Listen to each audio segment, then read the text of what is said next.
Salomé. Muitas vidas, um só coração. Psicografado por Sandra Carneiro. Pelo Espírito, Lucius.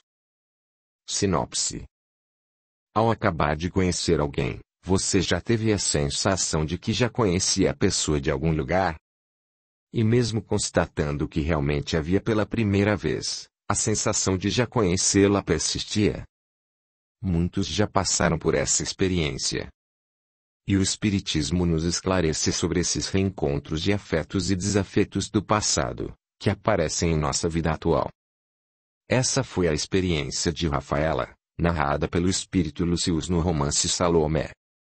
Uma história transformadora. Depois de uma matéria realizada em Cabul, Rafaela, premiada jornalista brasileira, retorna inconformada com a situação das jovens afegãs em pleno século XXI. Em especial com a doce Laila, cujos olhos não lhe saem da cabeça. O que ela não poderia imaginar é que as suas vidas já haviam se entrelaçado antes, em outra encarnação.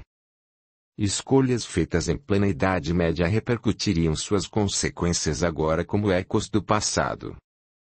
Com sua consagrada e envolvente narrativa, o Espírito Lucius conecta Ocidente e Oriente, oferecendo uma visão da espiritualidade sobre a importância do feminino para a construção de um mundo mais harmonioso, justo e equilibrado.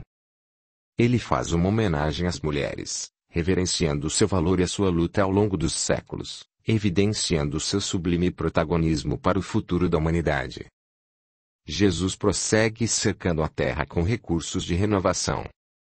Atento às aflições e necessidades das mulheres, empenha-se através de seus enviados em ampará-las e fortalecê-las, cercando-as com seu cuidado e carinho inesgotáveis. Com esse romance, o autor espiritual convida o leitor a juntar-se àqueles que estão na vanguarda das transformações do planeta, trabalhando pela construção de uma nova era. Audiolivro realizado pelo canal Surya Chand Audiobook. Prefácio. Esta obra se dirige a todos aqueles cujos corações esperam por novos tempos, anseiam por um mundo melhor. Especialmente as mulheres, em respeito à maravilhosa tarefa que lhes cabe na construção deste milênio. No cumprimento da lei de causa e efeito, os espíritos encarnados, ora como homens, ora como mulheres, têm caminhado através da história de dor e sofrimento que traçam para si mesmos. O momento é de transformação. A mulher está diante de um importante ponto de mutação. É chegada a hora de romper com o círculo vicioso em que se encadeiam ações equivocadas e penosas consequências. Urge ocupar o lugar que lhe é devido, assumindo o seu real valor. E é na força do amor, da renúncia e da resignação, sabendo semear o bem, que ela ocupará seu lugar, modificando toda a sociedade. É tempo de a mulher exercer o domínio sobre si própria, reconhecendo quem é, qual sua essência, onde residem sua força e seu poder, poder esse que move o mundo e transforma a vida, de compreender o homem, sua realidade, suas limitações, seus problemas, suas fragilidades, apoiando e aceitando como é e não com o estereótipo que foi cunhado para ele ao longo dos séculos. Homens e mulheres estão unidos moral e espiritualmente pelos liames do passado, que de modo irremediável persistirão no futuro. Terríveis afinidades originam-se na prática do mal, criando laços mentais e magnéticos entre aqueles que transgridem as leis de Deus. Formam-se vibrações odiosas e deletérias nascidas dos corações ludibriados. A origem de todo o sofrimento humano reside na ignorância da lei de causa e efeito e na violação do código divino. Não apenas a dolorosa condição feminina, como todas as demais situações de sofrimento, no orbe terrestre, são decorrência dos atos das criaturas, enquanto espíritos imortais. Consciente de suas possibilidades, de sua essência e de suas responsabilidades perante a vida e o Criador, a mulher pode mudar sua história, criando para si novos caminhos, em benefício da humanidade inteira. Lucius. Para ver todas as partes de um audiolivro, entre no canal, e clique em playlist. Introdução. A agitação era intensa no mosteiro. Os padres iam e vinham num frenesi incontido. O jovem René limpava as escadarias com calma, tentando não se envolver no tumulto, mas sabia que algo tenebroso se aproximava da aldeia. Ele podia sentir. Apesar do esforço para se dominar, sua ansiedade crescia. As histórias que ali escutara sobre a onda de perseguições que se alastrava por toda a Europa o apavoravam. Quando o padre Eric passou apressado com papéis nas mãos, René deu um passo tímido em sua direção. Senhor, posso lhe falar um instante? Agora estou muito ocupado. É bem rápido, senhor. Está pálido, rapaz. Pois é, não me sinto bem. Será que somente hoje? Poderia. Vá logo embora, ou é capaz de desmaiar aqui e hoje não temos tempo a perder. René se ajoelhou e beijou o anel do Monsenhor Eric, seu superior imediato. Obrigado, muito obrigado. Com ar de desdém e pouco interessado no estado do rapaz, o Monsenhor respondeu com enfado. Vá logo. René ergueu-se e, ainda que temesse profundamente aquele homem, ousou perguntar. O que está ocorrendo, senhor? Fitando-o de alto a baixo, o outro ignorou a pergunta e ordenou. Vá embora, servo insolente, ou mandarei trancafiá-lo. O garoto engoliu em seco e saiu repetindo. Sim, senhor, sim, senhor. Foi até a gigantesca cozinha do mosteiro, pegou seu casaco cheio de remendos e saiu pelo portão principal. Ficou ainda mais assustado ao constatar a presença de inúmeros homens a cavalo, certamente vindos de outras regiões, nunca os vira por aquelas paragens. Muitos eram religiosos. Padres, bispos, outros eram autoridades militares, cavaleiros do rei, ele reconhecia pelas vestimentas. Todos estavam alvoroçados, inclusive os animais. Correu mais que pôde para a vila. Correu sem olhar para trás, porém sentia que aquele bando de homens agitados, irritados, brutalizados vinha na sua direção. Chegou em casa sôfrego, arfando, sem conseguir falar. A mãe, sentada junto à janela, costurava algumas roupas e espantou-se ao vê-lo. O que foi, René? O que houve? Onde estão Melissa e Alice? E o pai? Calma, filho. Venha, tome um pouco de água para se acalmar. Pressentindo o mal que se avizinhava, ele recusou. Não dá, mãe. Onde está o pai? Insistiu. Na lavoura. Não vai dar tempo de chamá-lo. Por Deus, o que está acontecendo? Onde estão as duas? Melissa foi ao mercado, comprar algumas coisas para mim. E Alice? Sua irmã foi até a beira do rio buscar ervas. Mãe, já disse que ela não pode sair por aí sozinha, menos ainda para colher ervas. Ela já volta, René. Pare com esse ciúme de sua irmã. Segurando-a pelos ombros com as duas mãos, ele a chacoalhava, a gritar descontrolado. Eu já disse que ela não pode mais fazer isso. Aquele padre está atrás dela, você sabe. A mulher se desvencilhou e deu-lhe um tapa no rosto. O que é? Isso são modos de tratar. Sem se importar com a ardência que o tapa lhe provocara na face, deixando a bochecha vermelha, René dirigiu-se à porta. Eu avisei que não devia sair por aí sozinha. Vou atrás dela. Antes que pudesse abrir, fez-se ensurdecedor alarido e um tropel de cavalos adentrou o vilarejo em enorme arruaça. Fitando a mãe com desespero no olhar, René balbuciou. Tarde demais. A porta se abriu pela força do pontapé de um dos cavaleiros, e em seguida surgiu o bispo, com ampla capa negra, segurando uma folha de papel. Sem olhar diretamente para mãe e filho, sentenciou. Tenho ordem de Sua Majestade o Rei Henrique para prender-lhe as suas filhas. Onde estão elas? Mas por quê? Sem responder, ele se virou para dois cavaleiros que aguardavam a entrada e ordenou. Prendam-na e não conversem com ela. Bruxas são ardilosas e dominadas pelo demônio, são capazes de nos enfeitiçar. O que é isso? Sou católica, servidora de Nosso Senhor. Cale-se ou a mato aqui mesmo. Não lhe dei permissão para falar. Está presa por ordem do rei e da Santa Madre Igreja pela prática de bruxaria.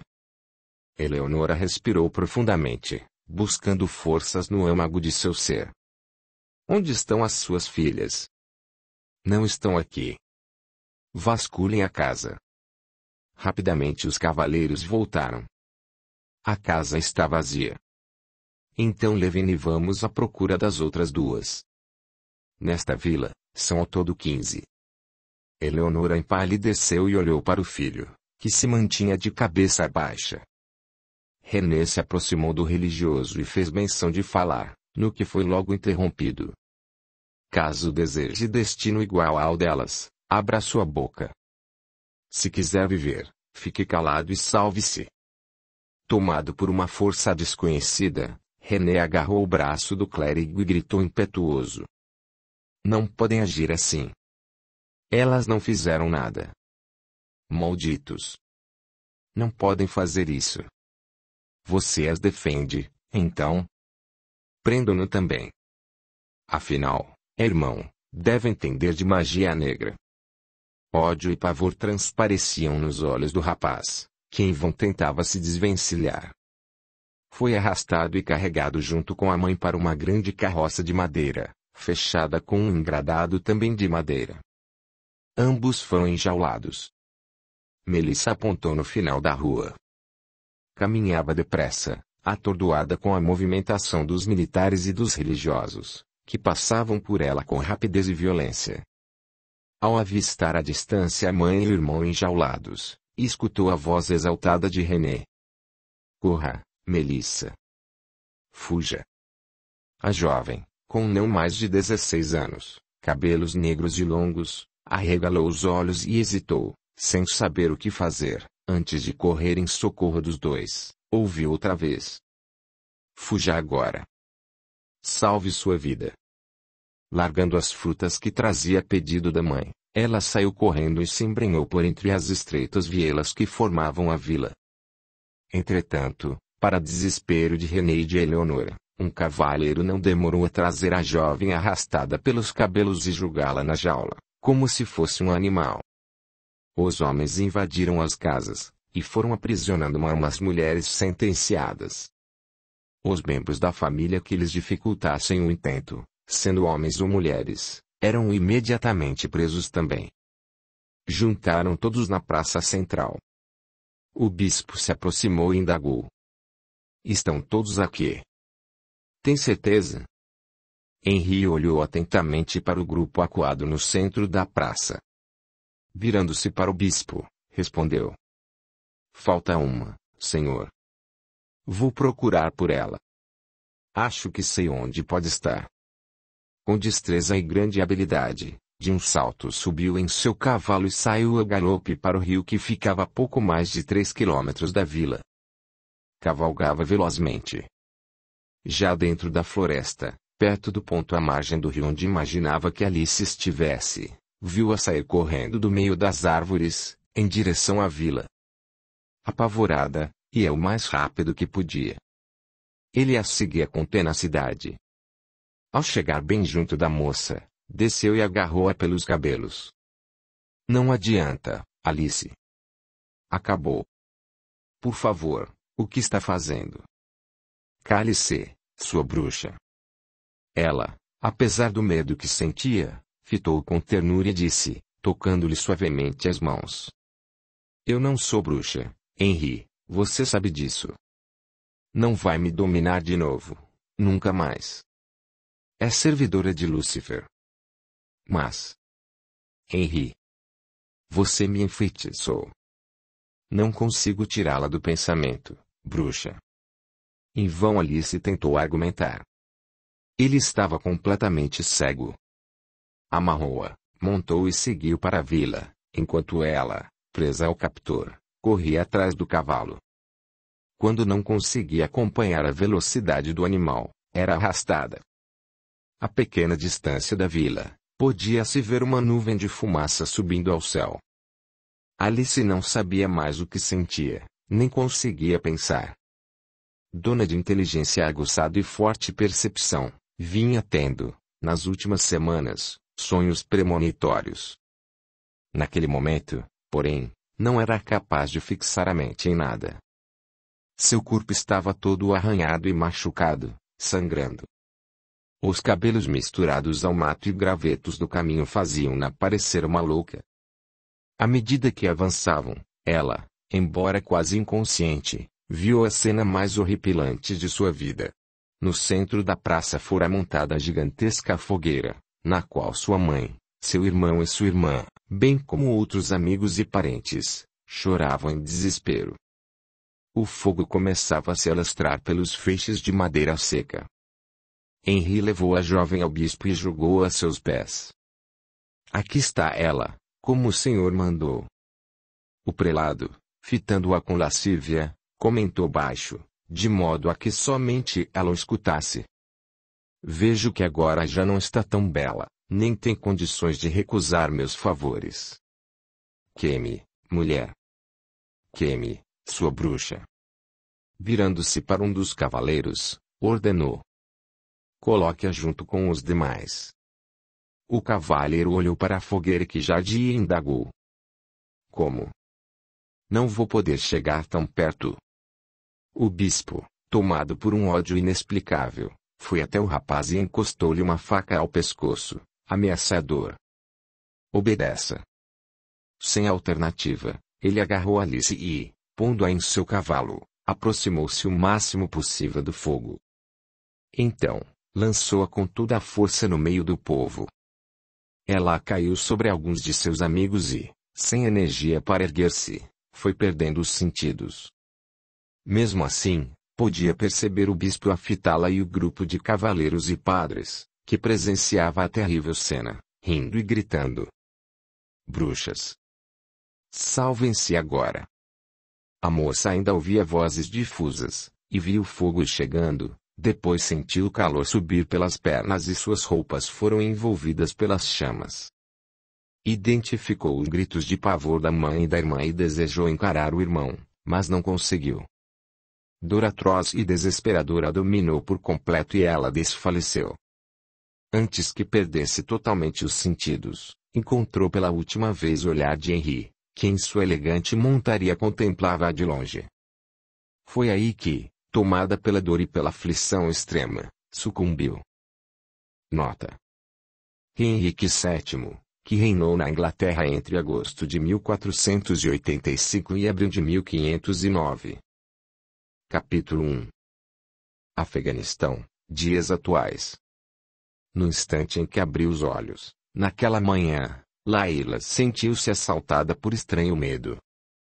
Não costumava impressionar-se facilmente, mas a persistência daquela sensação começou a incomodá-la. Levantou-se depressa, tentando esquecer o desconforto. Lavou-se, vestiu-se e parou diante do espelho, arrumando a blusa. Farista, a irmã mais velha, apareceu e riu da maneira desastrada com que a garota de 13 anos tentava ajustar a vestimenta. Achegou-se a ela com suavidade, oferecendo. Deixe que eu ajudo. Irritada, Lala virou-se e recusou. Não precisa, que fique de qualquer jeito. Eu detesto mesmo esta roupa. E eu sabem o que vou dizer. Não pretendo usar isto por muito tempo. Não vou usar. Abaixando-se e tapando-lhe a boca, Farista falou em tom sussurrado. Não diga isso. Sabe quanto é importante para nossos pais. Quisera eu vestir-me assim e ter maior liberdade, poder escolher meu destino. Pousando na irmã seus lindos olhos azuis esverdeados, que transmitiam extremada ternura, Laila sorriu e afirmou emocionada. Tudo vai dar certo, Farista. Você é boa, é a minha irmã querida. Alá a protegerá. Nem bem terminar a frase quando o burburinho de muitas vozes encheu a casa. Farista apertou a mão da irmã e gaguejou, apavorada. Vieram me buscar. Por quê? Você não fez nada. Fui àquelas reuniões. Ele descobriu tudo. Não, eles não podem. Violento pontapé escancarou a porta do quarto e o pequeno cômodo foi invadido por um grupo de homens. Agressivos, foram para cima de Farista e, arrancando o véu que cobria sua cabeça, agarraram-na pelos cabelos. A mãe se adiantara e segurava a filha mais nova, no intento de conter qualquer possível reação. Ciente de que nada poderia fazer por Farista, sabia que Laila precisava ser controlada, protegida de si própria, ou tentaria defender a mais velha e, certamente, acabaria tendo igual destino. Imobilizando Laila com vigor, a filha lhe ordenava que se calasse. A menina assistia angustiada àquela dezena de homens arrastar sua irmã quarto afora. Queria ir atrás deles. Assim que saíram, gritou: "Pelo profeta Mohamed, temos de impedi-los. Não podem levá-la dessa maneira." Inconsolável, guardando nas mãos o véu que ficara jogado no chão, ela olhou a mãe através das lágrimas e perguntou entre soluços: "O que vai ser dela?" A filha gritava e chorava em desespero, ao responder: "Não há o que possamos fazer. Farista já está morta." "Não, mãe, não está. Temos de ajudá-la." Chorando muito, a filha acariciava os cabelos da filha, procurando aplacar a imensa dor que parecia explodir seu coração, repetia: "Nada mais podemos fazer para salvá-la. Sua irmã foi condenada à morte." Laila ajoelhou-se e contorceu-se, gemendo de inconformação e desconsolo intraduzíveis. "Não. Não pode ser. Não acredito." Incapaz de controlar a própria dor, a filha agarrava-se à filha e chorava ainda mais alto. "Por que, mãe? Qual a acusação?" "Foi o maldito Sadim, não foi? Ele avisou que Farista não deveria ir às tais reuniões, e eu também. Muitas e muitas vezes. Pedi, implorei que ela não fosse, e sua irmã não me escutou. Que Allah tenha misericórdia da alma de minha filha." Laila foi até a janela e pôde ver a irmã esperneando, na luta inútil para se desvencilhar dos agressores. A princípio ela gritava por misericórdia, porém aos poucos, convencida de sua absoluta impotência e consciente de seu destino, orava a Allah para que a auxiliasse a conformar-se. Um dos homens, não satisfeito em gritar com a jovem, deu-lhe forte pontapé no estômago. "Calhe a boca, infiel. Não deve colocar o nome de Allah em sua boca imunda." Laila assistia da janela, chorando, em extremo desespero. Quando sumiram de sua vista, ajoelhou-se no chão e agachada sobre o próprio corpo gritava e se contorcia. Depois, ergueu a cabeça e indagou, com os olhos vermelhos e inchados: "Como será?" A filha abraçou-se à menina e, também em pranto, respondeu, acariciando-lhe o rosto: "Não importa, filha, não importa." Não muito distante, em um pátio ao ar livre, os homens pararam frente a uma cova rasa e nela jogaram Farista. Rapidamente, encheram-na de areia até acima da cintura da jovem, de forma a prender-lhe os braços. O tórax, os ombros e a cabeça ficaram expostos. Seus lindos e longos cabelos negros desciam pelos ombros, já misturados à areia. Seus olhos cintilavam de medo, raiva, dor e humilhação. Ela já não conseguia chorar. O desespero era tanto que a fizera entrar em choque. Agora, o grupo crescera. 12 homens aproximaram-se com pedras pontiagudas, que lhes enchiam as mãos, e iniciaram a execução. Em menos de uma hora, Farista foi apedrejada e deixada para morrer à luz intensa do sol que brilhava em Cabul, àquela altura do dia. Sadim, o marido que se sentira ofendido com a desobediência da esposa, observava ao longe. Por fim, ao ver a moça praticamente sem vida, sentenciou: "Esposa desobediente não serve." A frase desdenhosa não escapou a Rafaela, jornalista brasileira que preparava matéria sobre a realidade do povo afegão, sua cultura e sua religião. A despeito de não entender o que dissera, pôde sentir o desprezo contido naquelas palavras.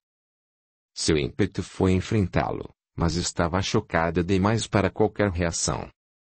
Olhou para seu fotógrafo e murmurou entre os dentes. Você entendeu o que ele falou? Jorge traduziu e ela reagiu com revolta. Eles não têm sentimentos. Monstros.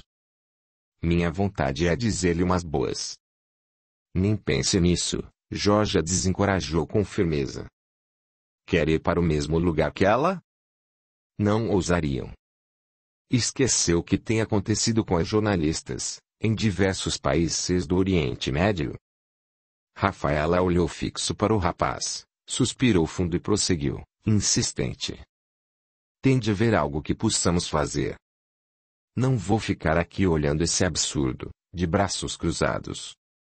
Acredite em mim, é muito perigoso. Estou habituada ao perigo. Já cobri invasões no morro, lá no Rio de Janeiro. Rafaela, você é uma mulher inteligente. Isto aqui não é o Rio de Janeiro. Estamos no Afeganistão, onde as mulheres não têm valor algum. Nem imagine que por ser estrangeira teria um tratamento diferente. Basta que os ofenda de qualquer modo e eles não pensarão duas vezes para agredi-la e até matá-la. O jovem fez breve pausa. A seguir, apontando com a cabeça o lugar onde Farista acabava de deixar o corpo físico, reforçou, enérgico. Vamos embora, você já viu o que queria. Registramos tudo. Rafaela mal a escutava. Olhava consternada para a jovem sem vida e por fim perguntou. O que vai acontecer com ela agora? Depois que todos se afastarem, a família virá buscá-la.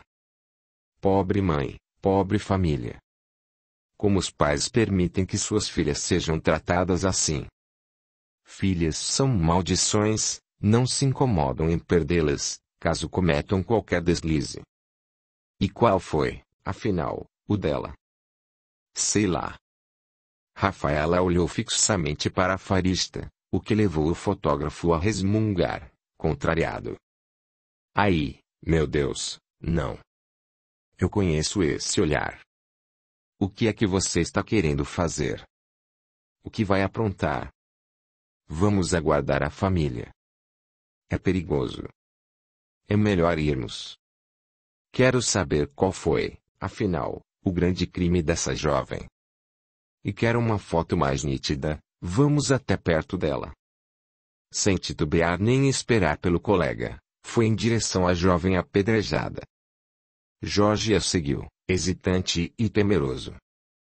Ele odiava quando Rafaela ficava daquele jeito. Parecia subjugada por uma força maior e não dava atenção a nada que ele dizia. O coração da jornalista batia descompassado à medida que ela se aproximava da jovem inerte. Ao fitar a moça de perto, estranha sensação a tomou e logo em seguida foi dominada pela indignação. Avançaram um pouco mais, até que um dos participantes da execução os impediu de prosseguir, postou-se diante deles e metralhou frases em afegão, que Jorge traduziu, aflito. Disse que somente a família poderá se aproximar e que jornalistas são proibidos. Rafaela, não estou gostando do olhar desse homem. Eu também não gosto nada dele. Muito pelo contrário. Então, o que estamos esperando? Vamos embora daqui antes que... Rafaela fitou o afegão com desdém e, sem tirar os olhos dele, indagou ao amigo. Você conseguiu boas imagens? Excelentes. Tem certeza de que estão bem nítidas? Absoluta. E agora, podemos ir? A jornalista deu uma última olhada no estado em que a Farista ficara, sentindo profunda indignação. Era uma garota tão jovem. Jamais poderia imaginar que uma vítima de apedrejamento pudesse ficar naquelas condições, totalmente deformada. Os olhos da menina, ainda abertos, demonstravam a dor que lhe transpassara o corpo e a alma nos instantes derradeiros. Não suportando aquela cena por mais tempo, Rafaela afastou-se depressa e foi para o carro. Jorge seguiu logo atrás. Quando a alcançou, viu que vomitava. Você está mesmo péssima. Comentou, enquanto a colega, muito pálida, não parava de vomitar. Rafaela respondeu ofegante, sem erguer a cabeça. Já vai passar. Passados alguns instantes, ela o encarou. Tem certeza de que conseguiu boas fotos? Fiz o melhor que pude. A jovem sentou-se no banco do carro e o fotógrafo, após acomodar cuidadosamente seu equipamento, tomou lugar ao volante e ligou o carro. Rafaela desligou e retirou a chave do contato. O que está fazendo? Vamos embora daqui. Quero falar com a família dessa moça. Vamos esperar. Já que somente eles podem se aproximar, mais cedo ou mais tarde aparecerão. Saberemos quem são e iremos falar com eles. Olhe, eles não vão querer o falar com a gente. Pense no sofrimento deles. Além do mais, vão ter medo de falar com a imprensa. É. Pode ser. Mas eu vou tentar. Você é maluca? Faz de tudo por uma boa matéria, não é? O que importa é a matéria. E, é claro, os prêmios que lhe pode render. Cale a boca, não sabe o que está dizendo. Você não é mulher, não pode entender. Isso não tem nada a ver com a matéria. Quero saber os detalhes desse ato repugnante, inadmissível. Eu realmente quero compreender.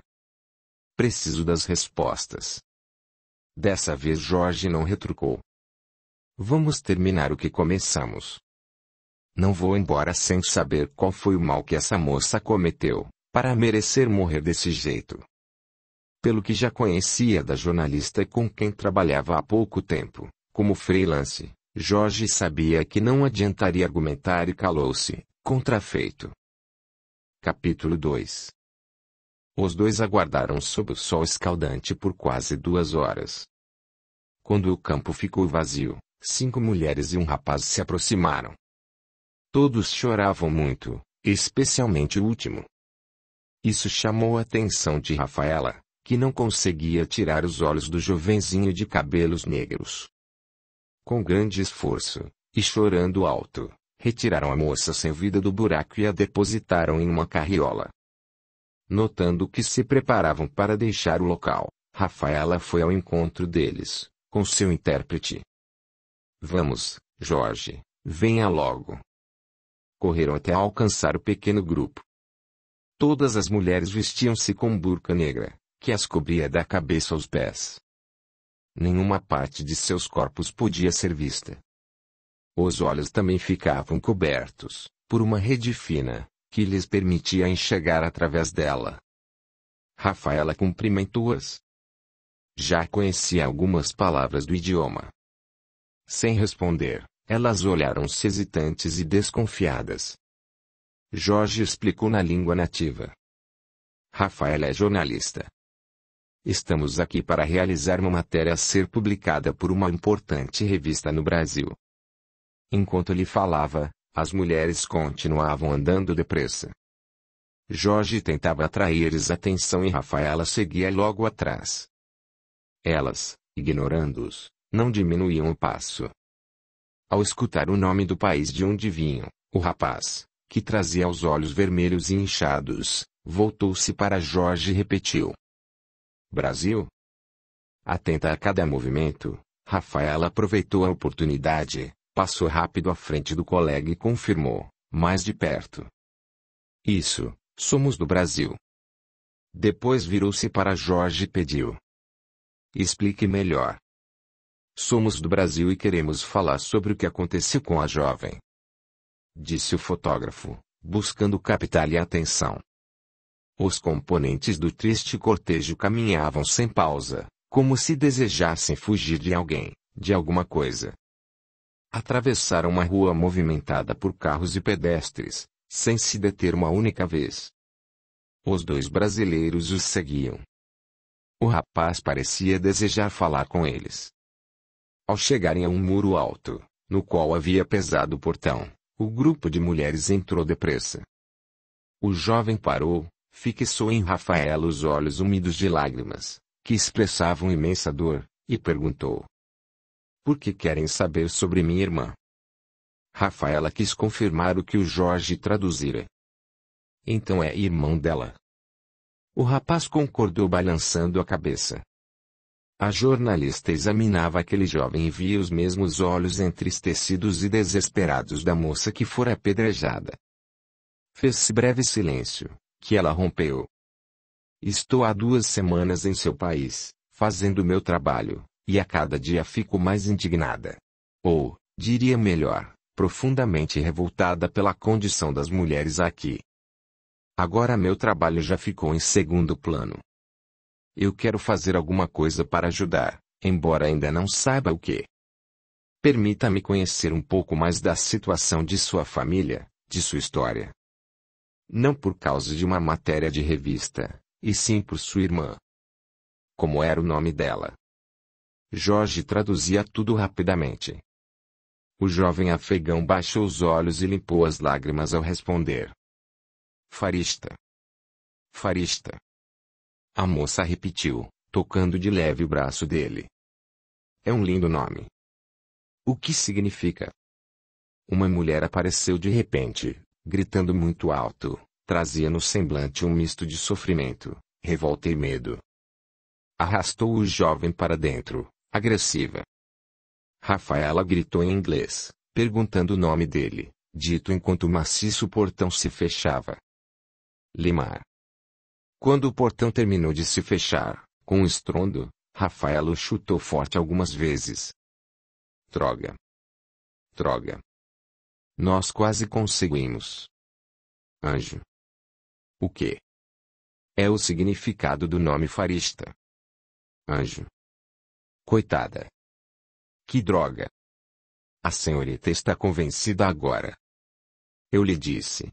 Conheço um pouco os costumes deles. Não vão falar com ninguém neste momento, muito menos com jornalistas estrangeiros. Por que não querem falar com ninguém? Com jornalistas, até compreendo, mas por que com ninguém? Estão com muita vergonha. Vergonha? Acabam de ter uma pessoa da família apedrejada e sentem vergonha? Sim. Essa moça representa uma vergonha para a família. Ela desobedeceu ao marido e por isso morreu. Neste momento, seus parentes sentem dor, é claro, no entanto, também estão muito envergonhados. Inacreditável. Concordo. Vamos para o hotel.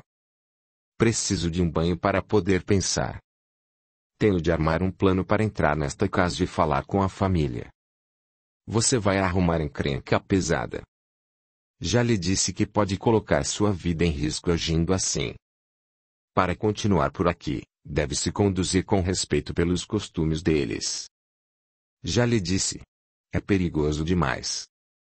Eu sei, Jorge, e agradeço sua preocupação. Só que não vou sossegar até obter mais informações sobre o que vimos acontecer hoje. Você já presenciou outras execuções aqui? Sim. Porém nenhuma mexeu tanto comigo como essa. E por quê? Não sei. Acho que tudo isso vai crescendo no meu íntimo. Estou ficando inconformada. É como se eu fosse cada uma dessas mulheres que vi serem maltratadas, humilhadas, feridas, como se tudo isso estivesse ocorrendo comigo. E poderia estar mesmo. Para isso bastaria que eu tivesse nascido neste país. Jorge não redarguiu, e os dois foram para o hotel em silêncio. Ao estacionar o carro, ele comentou. Vou descansar um pouco. Qual é sua intenção agora? O que faremos? Vou pensar em um meio de falar com aquela família. Por enquanto, quero visitar aquele hospital de que nos falaram, para onde vão as mulheres feridas. Está bem. Ainda hoje? Não. Vamos amanhã. Preciso organizar minhas ideias e refletir melhor. Mais tarde nos vemos, para o jantar. Combinado. Despediram-se e foram para o quarto. Rafaela entrou, fechou a porta e sentou-se na cama. A lembrança do rosto de Farista, pôs-se a chorar convulsivamente. Chorou até ficar exausta. Quando afinal conseguiu acalmar-se, Enfiou-se no banheiro e tomou uma ducha gelada. Não gostava de se sentir frágil sem saber o que fazer perante alguma situação. Era uma mulher forte e cheia de atitude. Jornalista formada por uma das mais bem conceituadas faculdades da cidade de São Paulo, desenvolvia a carreira de modo brilhante. Antes de concluir o curso, já estagiava na área e não demorou a ser efetivada como repórter. Era muito dedicada no que fazia. Escolhera o jornalismo ainda menina, por volta dos 8 anos, e perseguira seu projeto, sem hesitação, até ingressar na profissão. Na faculdade, fora aluna ativa e atuante, participando de diversos movimentos estudantis. A despeito de a mãe temer seu jeito agressivo de ir atrás de seus objetivos, ela não se deixava intimidar. Ficara sem o pai desde muito pequena e fora criada pela mãe, que se diplomara em psicologia, após ser abandonada pelo marido. A vida das duas não havia sido nada fácil. Contudo, a perseverança, a força e a determinação de Rafaela levaram a graduar-se com louvor entre as primeiras de sua turma. Quando surgiu a oportunidade da viagem ao Afeganistão, a mãe pediu-lhe que não fosse. Entretanto, a possibilidade de estar naquele país, falando sobre a situação das mulheres em Cabul, incendiou o coração de Rafaela. Não teve dúvida. Agarrou a oportunidade e seguiu sem questionar. Ao sair do chuveiro, a bela jovem de lisos cabelos negros e de olhos amendoados cor de mel deitou-se na cama e escutou as mensagens de Giovanni, gravadas no celular.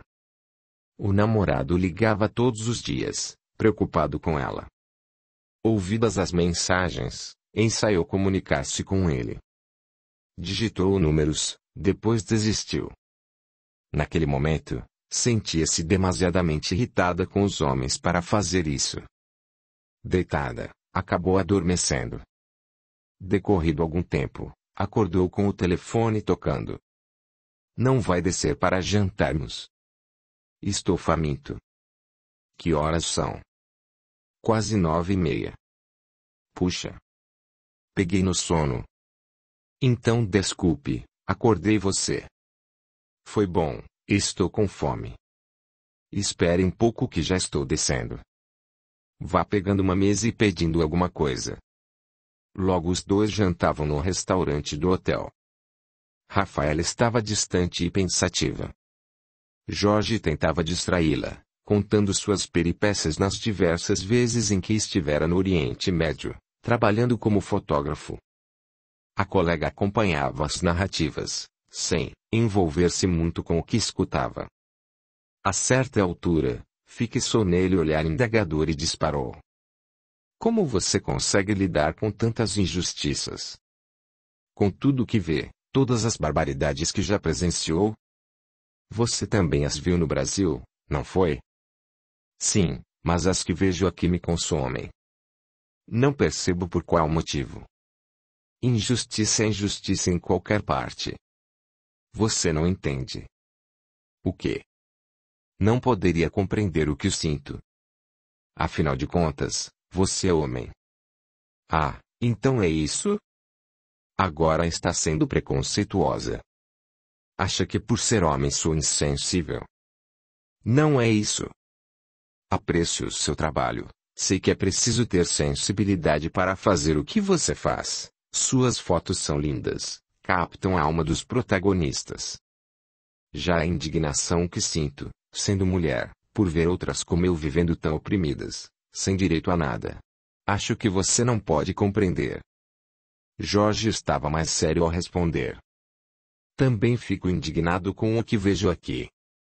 E não entendo como os homens desta região podem tratar aquelas que lhes deram a vida e que lhes dão os filhos, a descendência, de maneira tão covarde. Rafaela completou quase num grito. As pessoas das outras mesas olharam de relance para os dois, estranhando aquele tom de voz. O fotógrafo, notando a reação, sorriu e sussurrou. É melhor você falar mais baixo.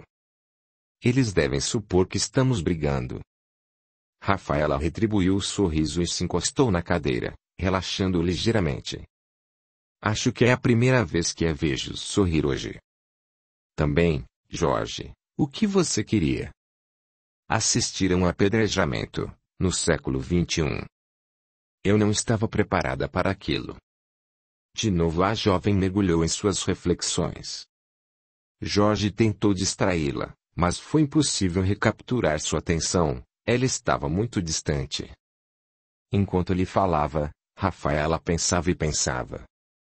Quando se despediam, já no elevador, o rapaz perguntou. E amanhã, qual nossa programação? Vamos ao hospital? Consegui o endereço. Não. Quero voltar à casa da moça que morreu. O quê? Está maluca? Tenho de fazer isso. Eu preciso descobrir o que houve. E qual é a ideia? Ele não disfarçou a irritação. Ainda não sei, só tenho certeza de que vou ter uma, você vai ver. Amanhã cedo, bem cedo mesmo, vou ficar observando a casa. No movimento de entra e sai descobrirei alguma coisa para ajudar a entrar naquela família e averiguar o que aconteceu. Jorge a fuzilava com o olhar e a reação veio instantânea. O que foi? Você não precisa vir comigo. O colega deu um sorriso cínico e ela emendou, mais irônica. Fique aqui, descansando. Quando chegaram ao quarto de Rafaela, esta abriu a porta com o cartão-chave, dizendo: Boa noite, Jorge. Ele, azedo, inquiriu. A que horas quer sair? Ao nascer do sol. Você está maluca? Por que tão cedo? Preciso acompanhar a movimentação da família. Está bem. Então me acorde assim que se levantar. Vou com você. Beijando o jovem fotógrafo no rosto, Rafaela agradeceu entusiasmada. Obrigada. Sabia que poderia contar com você. Capítulo 3. A noite foi longa e agitada. Rafaela não podia conciliar o sono. Sabia que eram reais os perigos quanto aos quais Jorge alertava.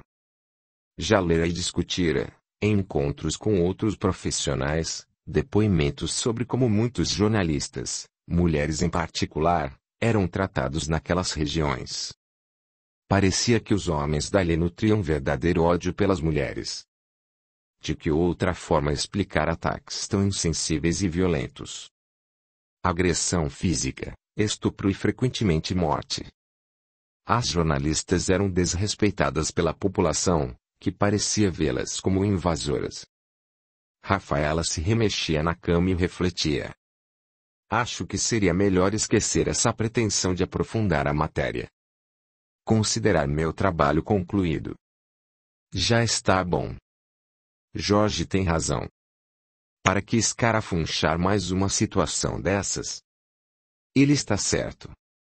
Vou esquecer tudo isso e finalizar a tarefa. A ideia ganhava força em sua mente. Estava temerosa, a violência e o ódio daquele povo contra as mulheres a assustavam sobremaneira. Virando-se de um lado para outro, por fim sentou-se na cama e pensou alto. Está resolvido. Ligou para a portaria e pediu que cancelassem o serviço de despertador. Dormiria até mais tarde e encontraria outras fontes para dar sequência a seu trabalho. Ligou a TV e tentou pensar em coisas diferentes. Logo desligou e tornou a deitar-se, agora mais decidida. Aos poucos relaxou e estava quase pegando no sono quando lhe pareceu escutar os gritos de Fariste e a voz do garoto, que soluçava e pedia. Alá! Não suporto mais esta vida. Eu quero morrer. Seus olhos esmeraldas surgiram brilhantes na mente de Rafaela, que despertou perturbada. Suspirou fundo e murmurou. Não posso. Não tenho como esquecer. Acabou por adormecer. Sonhou que estava em um vasto campo, fugindo desesperada de cruzados que cavalgavam à sua procura. Escondera-se em um enorme toco de árvore, quando um deles a achou e, agarrando-a pelo braço, puxou-a para fora. Ela lutava, gritando e esperneando. O cavalheiro ignorava seus pedidos de clemência e a arrastava sem piedade, sobre pedras e galhos secos, ferindo-a pelo caminho, até alcançar a montaria. Quando terminou de amarrá-la, fitou-a com os olhos de um azul penetrante. Eram os olhos de Limar. Rafaela acordou gritando em inglês. Pedia que a soltassem, suplicando por clemência. Já desperta, quando conseguiu se acalmar, resmungou. Este país está me deixando maluca. Olhou o relógio e constatou que eram quase 5 da manhã. Exatamente a hora em que antes pedira que a despertassem. Levantou-se devagar, cansada. Vinha dormindo mal nas últimas noites, e sentia-se sem energia. Foi até o banheiro e abriu o chuveiro. Depois de uma ducha quase fria, sentia-se melhor. Ligou para Jorge. Vamos. Estou praticamente pronta. Acordado bruscamente, o outro respondeu. Você não mudou de ideia? Ainda é noite. Bocejou longamente. Nunca acordo a esta hora, deu outro bocejo enorme. Fico retardado quando tenho de sair da cama tão cedo. Não posso nem garantir a qualidade das fotos. Não se preocupe. Quero sua companhia e seu bom senso. Preciso disso. Da sua ajuda. Estou sonhando ou você disse que quer minha ajuda? E o que posso fazer? Neste país de homens brutos, necessito de um para me proteger. Agora precisa de um homem, não é? Ela não deu resposta. Tudo bem. Vou tomar um banho e nos encontramos para o café. Que café? Não há nada a esta hora. Vou pedir o serviço de quarto e tomamos aqui mesmo. Está certo, o fotógrafo falava pausado, com voz de sono. Jorge. O que foi? Venha pronto, assim não nos atrasaremos muito. E não demore. Ou amanhã teremos de acordar novamente cedo assim. Nem pensar. Já estou em pé, garantiu ele, pulando da cama. Então seja rápido, estou esperando. Jorge desligou sem responder. Bateu o telefone e esbravejou. Que mulherzinha mandona. Ah, se ela fosse deste país. Não devia tê-la acompanhado. Já tinham me avisado que era fogo. Arrastou-se até o banheiro e em 15 minutos batia na porta do quarto de Rafaela, que logo abriu e acomodou a mesa. Fizeram o desejum e em seguida saíram rumo à casa de Limar. E então? Já sabe o que vai fazer? Ela negou com um gesto de cabeça e continuou pensativa. Como não tivera nenhuma ideia, queria observar para descobrir alguma forma de se aproximar deles. Enquanto divagava, olhando pela janela o cenário árido pelo qual passavam, sentiu súbito e inexplicável aperto no peito. Encarou Jorge, que também seguia distraído. Ele olhou, e indagou. O que foi? Alguma inspiração? Não, mas sentia algo estranho. O quê? Um aperto no peito. Quer ir para o hospital? Não, Jorge. E se houver risco de um infarto? Não acho. Não é esse tipo de aperto. É mais profundo. Sei lá. Acha que pode ser um aviso?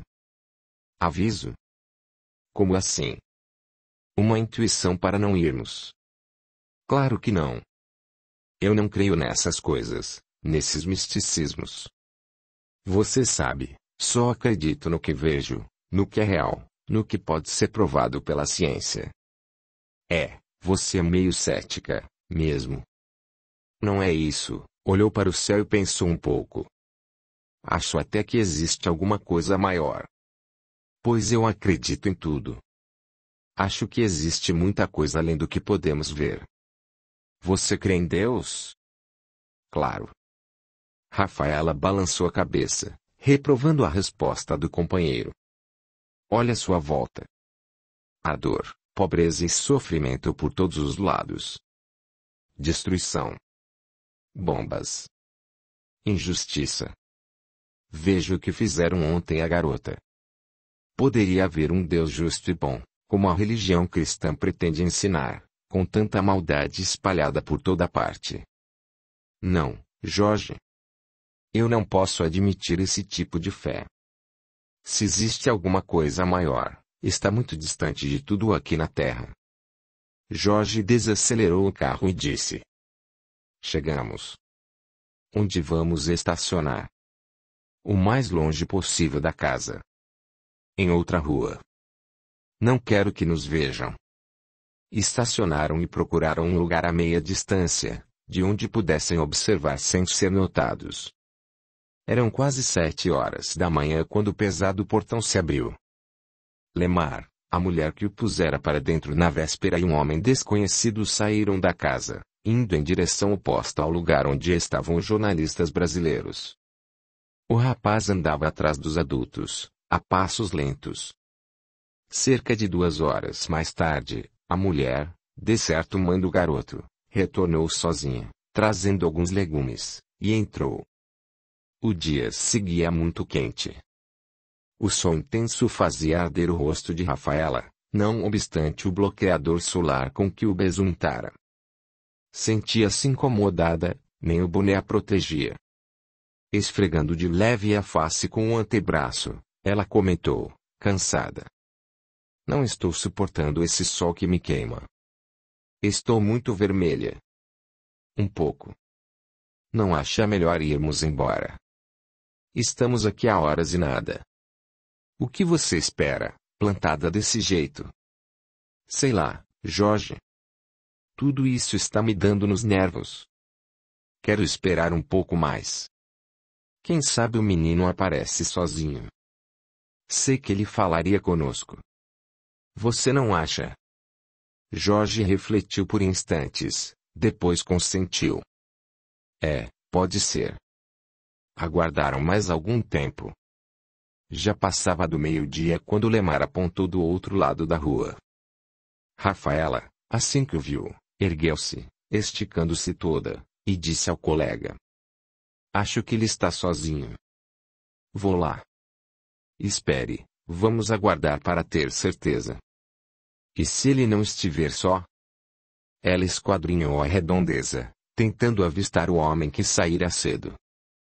No final da rua, na direção de onde vinha Lemar, havia uma espécie de mercado em praça pública, com muitas pessoas transitando.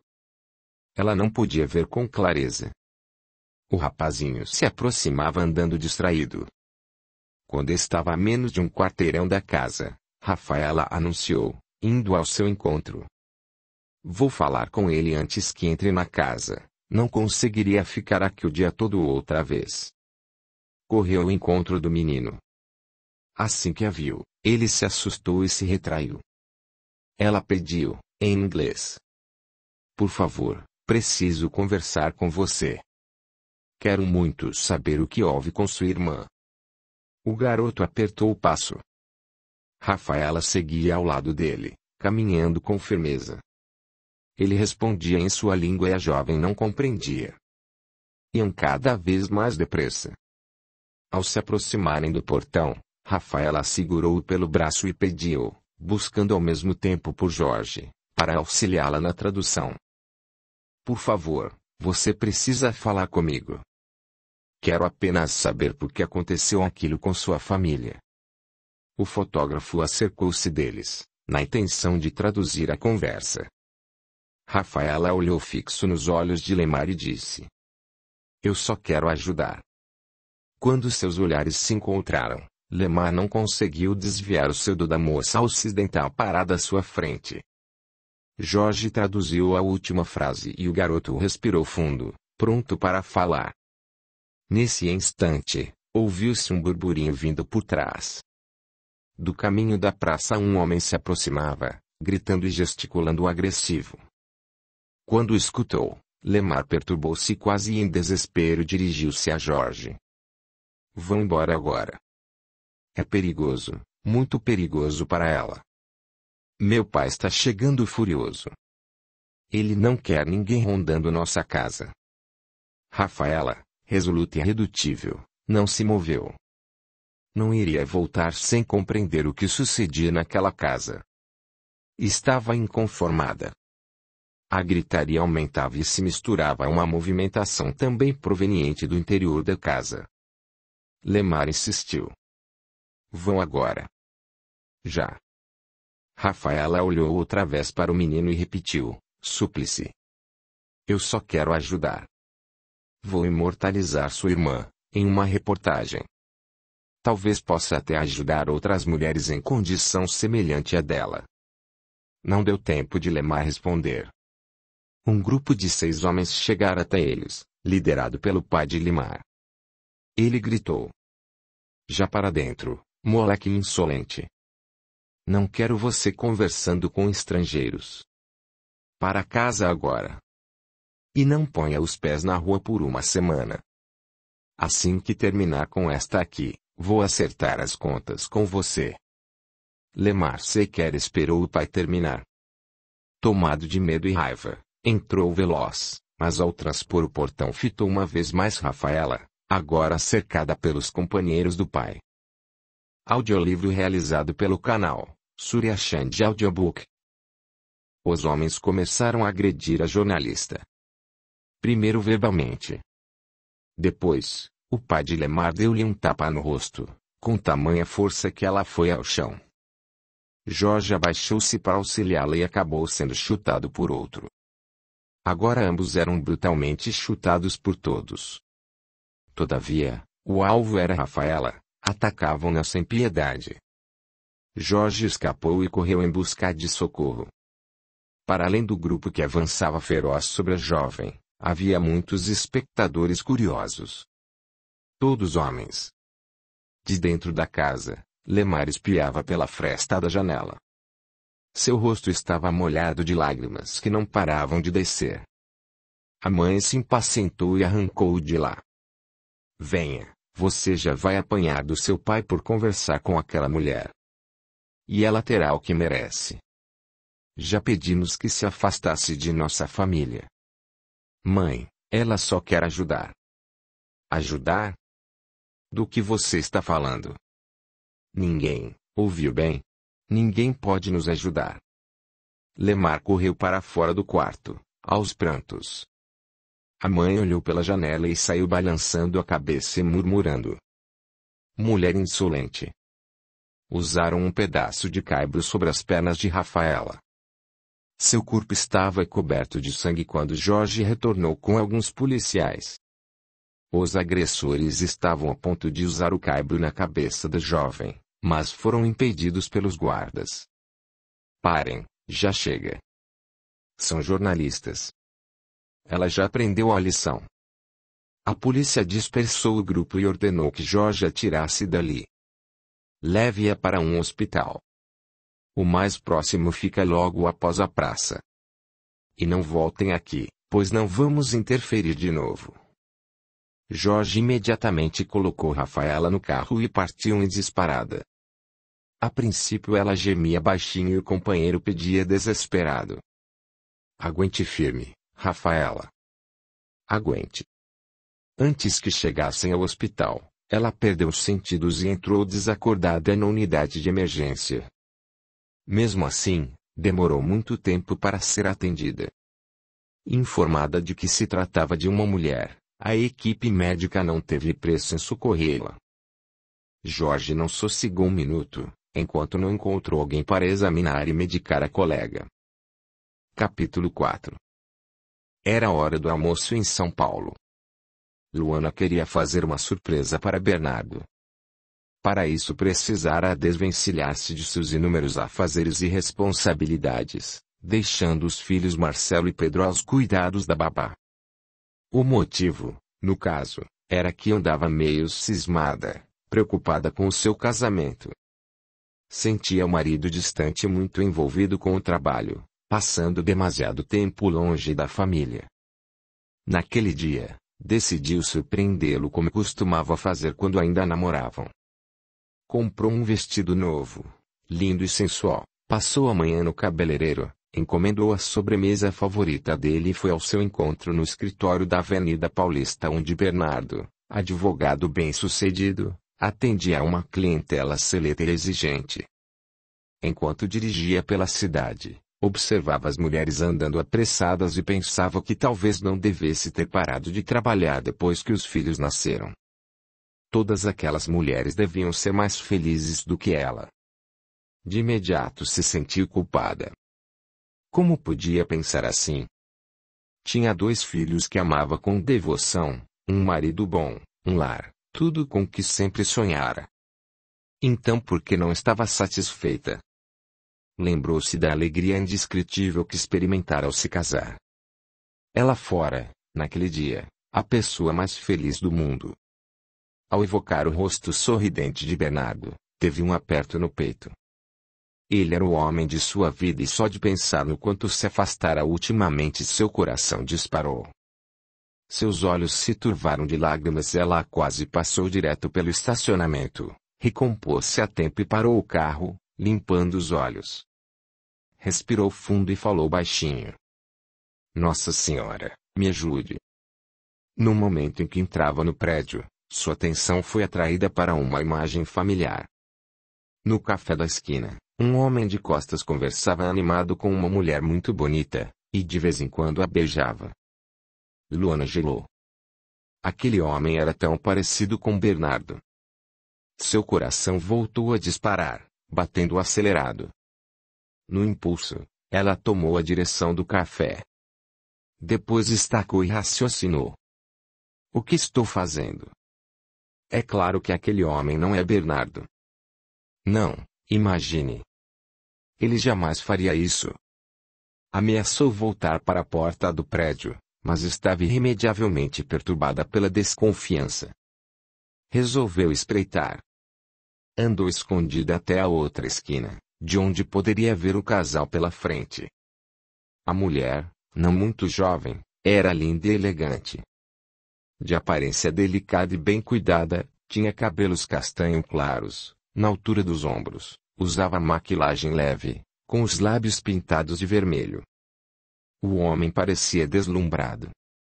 Quando Luana atingiu o outro lado da calçada, teve de se apoiar no muro para não cair, o chão sumiu-lhe sob os pés, os olhos foram escurecendo. Estava a ponto de desmaiar. Encostada no muro, um turbilhão de emoções desequilibrava-lhe o corpo inteiro. Um homem idoso que passava deteve-se e acudiu. A senhora não está bem? Precisa de ajuda? Obrigada, senhor, ela gaguejou. Vou melhorar. Não havia dúvida. Era Bernardo sentado com outra mulher, e aos beijos.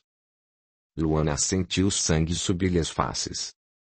Ódio profundo a dominou, impedindo-a de refletir. Aturdida, atravessou a rua quase correndo, assim que o farol de pedestres abriu, e entrou como um furacão no estabelecimento. Ao mesmo tempo, abriu a torta mousse de chocolate que trazia para o marido e largou o papel pelo chão. Aproximou-se do casal, parou diante dos dois e, olhando para ele, indagou. Você gosta de torta de chocolate, não é? Bernardo ficou branco, sem saber o que fazer. Pego em flagrante pela esposa, com quem tinha um casamento de quase 12 anos, apenas balbuciou. Luana. Após breve pausa em que avaliou o estado da esposa, tentou negar. Não tire conclusões precipitadas. Não tem nada demais. Não nele.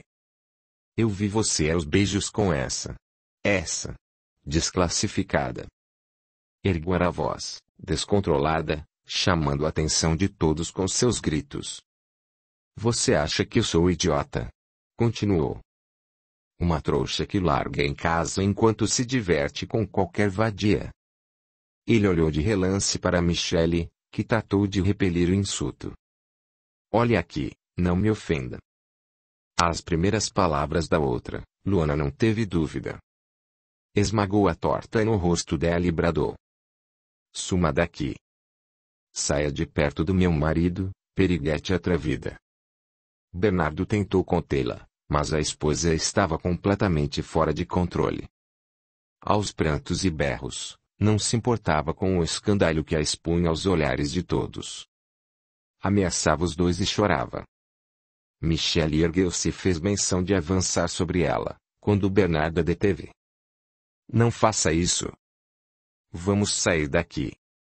Afastou-se levando a outra e deixou Luana aos berros, sem acreditar no que descobrira. Seu desejo era segui-los e agredi-los, mas de súbito faltaram-lhe forças. Aquilo era demais para ela. Dedicara-se completamente ao marido, ao lar, ao casamento e aos filhos. Atendia nas mínimas necessidades, e agora isso. Tudo começou a rodopiar à sua volta e Luana desmaiou. Quando despertou, as mãos suaves de Eunice acariciavam-lhe a face. Como está, querida? Sente-se melhor? Tia. Onde estou? No hospital do servidor. Você desmaiou no café, lembra-se? Ela tentou levantar-se, porém a tia impediu, segurando-a pelo ombro. Não se esforce, você precisa descansar. Como cheguei aqui? E minha mãe? No café encontraram sua carteirinha do convênio e providenciaram sua vinda para cá. Ligaram para Bernardo, e o celular dele não atendia. Então, graças a Deus, acharam o número de sua casa. Sua mãe recebeu a notícia e pediu que eu viesse, apesar de muito assustada, não quis deixar as crianças sozinhas. Vim logo que me telefonou. Agarrando-se às mãos da tia, ela desabou em choro convulsivo. O que houve, Luana? Você está doente e não nos contou. O que está escondendo? Ele está me traindo, tia. O quê?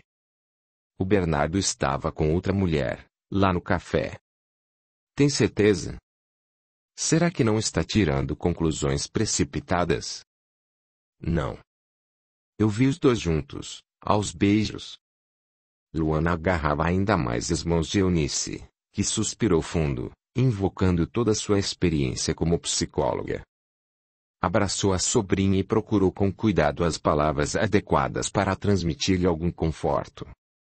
Por mais difícil que seja, você precisa se acalmar. Não vai conseguir agir direito, antes de pensar com maior clareza. Eu não quero pensar, tia. Quero acabar com a raça dele. Eunice fitou-a e refletiu. Pobrezinha. Não sabe o que a espera. Esse é só o início da decepção. Já havia atendido diversas mulheres que passavam por idêntica situação e sabia o longo caminho que a sobrinha teria de percorrer, se quisesse libertar-se daquele jugo emocional. Acariciou-lhe o rosto e enfatizou, buscando um modo de consolá-la. Pense nos meninos. Não pode agir somente pelos seus impulsos, por você, Bernardo. Seus filhos são pequenos e necessitam muito de você. Do pai também. É claro. Mas se você se descontrolar, eles serão os mais afetados. Abraçada à tia, por quem nutria enorme carinho, Luana chorava desesperada. Ainda que houvesse percebido diferenças no comportamento do marido, jamais passara pela sua mente que a estivesse traindo. Eles se amavam. Bernardo era apaixonado por ela, sempre fora. Como aquilo podia estar acontecendo? Quem era aquele homem, afinal? E quem era aquela mulher que tirava o seu maior tesouro? Pesadas lágrimas desciam pela face de Luana, que murmurou. E Rafaela? Continua viajando, do contrário, certamente estaria aqui, com você. Sinto-me como se caísse em profundo abismo. Eu sei, querida, sei bem como se sente. Luana fitou a tia, lembrando de relance que Eunice perdera o marido com Rafaela ainda pequena. Queria muito que Rafaela estivesse aqui comigo. Vou tentar falar com ela. Não, tia, deixe. Está tão longe. Não vamos preocupá-la. Sei como vai ficar quando souber. Ela mordeu o lábio inferior e seus olhos encheram-se de lágrimas, que escorriam pela face alva. Enfiou o rosto no travesseiro e chorou alto. A enfermeira entrou trazendo medicamento. Luana ergueu o rosto e perguntou. O que é isso? Um calmante leve. Não quero tomar remédio, quero ir embora. A senhora teve um desmaio, precisa ficar em observação e fazer alguns exames. Olhe, não quero remédio. Eu desmaiei porque vi meu marido me traindo com outra mulher. Não estou doente, estou desesperada. Meu casamento está desmoronando. Eunice encarou-a séria. Calma, querida, não é assim. Não adianta querer me enganar, tia. Fingir que não é a verdade. Cada caso é um caso. Não se precipite. Antes de qualquer atitude, vocês dois devem conversar. Luana dirigiu-se à enfermeira e tentou levantar-se. Quero ir para casa agora. Quero ver meus filhos. Tenho de sair daqui. Somente com autorização do médico. Tia, por favor, me ajude. Eu quero voltar para casa. Primeiro tente se acalmar e tome o seu remédio. Isso vai ajudar.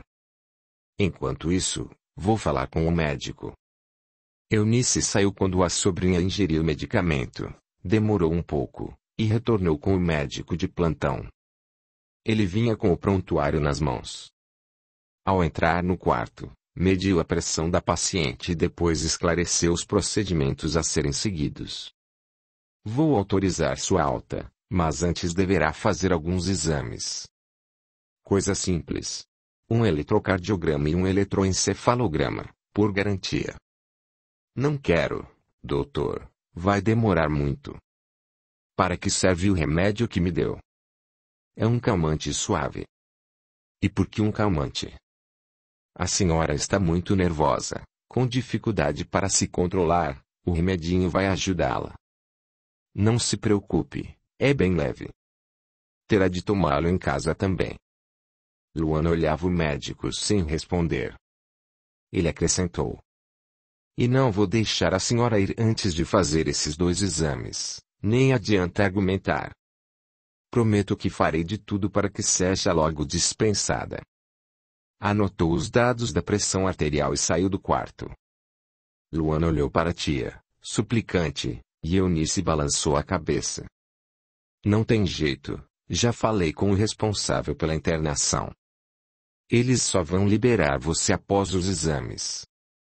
Preciso avisar minha mãe. Elza sabe da situação.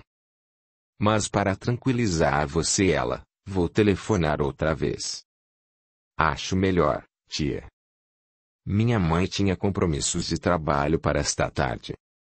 Eunice ligou e falou com a irmã, que estava apreensiva. Queria saber os detalhes do ocorrido e contou tudo o que se passara na casa da filha desde que ela saíra, antes do almoço. Eunice desligou com ar preocupado. Luana, que apesar do abatimento acompanhara a conversa, perguntou. O que foi, tia?